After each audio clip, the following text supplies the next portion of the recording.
Le voyage de l'ingénieur dans une ville animée au bord d'une rivière sinueuse, vivait un ingénieur brillant nommé Émile. Émile était connu pour son esprit inventif et ses projets ambitieux. Il avait conçu des ponts, des bâtiments et des machines qui avaient transformé la ville en un lieu moderne et prospère. Cependant, Émile avait un rêve encore plus grand, il voulait construire une machine capable de traverser les rivières les plus larges et les montagnes les plus hautes, reliant ainsi des endroits éloignés et inaccessibles. Un matin ensoleillé, Émile reçut une lettre d'invitation d'un comité de scientifiques et d'ingénieurs, l'invitant à présenter ses idées lors d'une grande exposition de technologie à la capitale. Cette exposition rassemblait les plus grands esprits de l'époque, et Émile était déterminé à y montrer son invention révolutionnaire. Pour préparer son projet, Émile se mit au travail dans son atelier. L'atelier était un lieu fascinant, rempli de plans, de maquettes et de prototypes. Les murs étaient couverts de dessins détaillés et de croquis de machines complexes. Au centre de la pièce se trouvait la maquette de l'invention d'Émile, un véhicule fantastique capable de se déplacer sur tout type de terrain. Le véhicule d'Émile était une merveille de technologie. Il avait des roues robustes pour les routes, des patins pour glisser sur les glaces, et des chenilles pour escalader les pentes escarpées.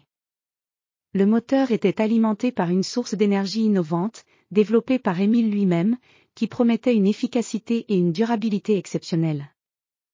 Les semaines passèrent, et Émile travailla d'arrache-pied pour perfectionner son invention. Il effectua de nombreux essais, ajustant et modifiant chaque détail pour s'assurer que tout fonctionnait parfaitement.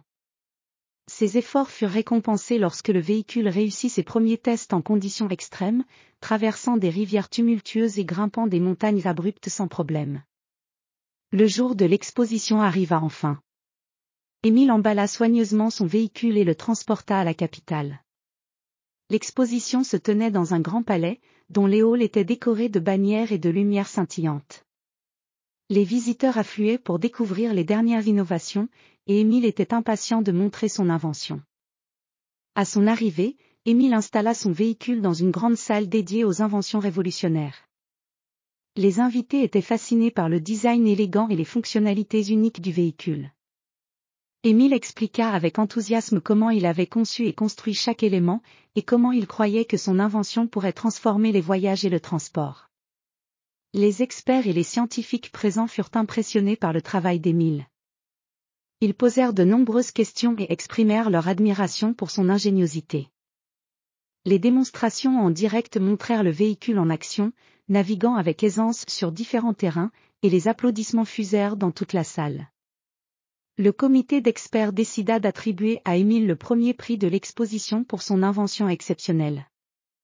Le jour de la remise des prix, Émile reçut une médaille d'or et une reconnaissance officielle pour ses contributions remarquables à la technologie. Les membres du comité exprimèrent leur admiration pour son travail et l'encouragèrent à poursuivre ses recherches et ses projets. De retour dans sa ville natale, Émile fut accueilli en héros. Les habitants étaient fiers de ses réalisations et enthousiastes à l'idée de voir comment son invention allait changer le monde. Émile continua à travailler sur de nouveaux projets, déterminé à repousser les limites de la technologie et à explorer de nouvelles possibilités. Son invention devint un symbole de progrès et d'innovation, et son succès inspira de nombreux autres ingénieurs et inventeurs à suivre ses pas. Émile démontra que la passion, le dévouement et l'ingéniosité pouvaient transformer des rêves en réalité et ouvrir la voie à un avenir meilleur.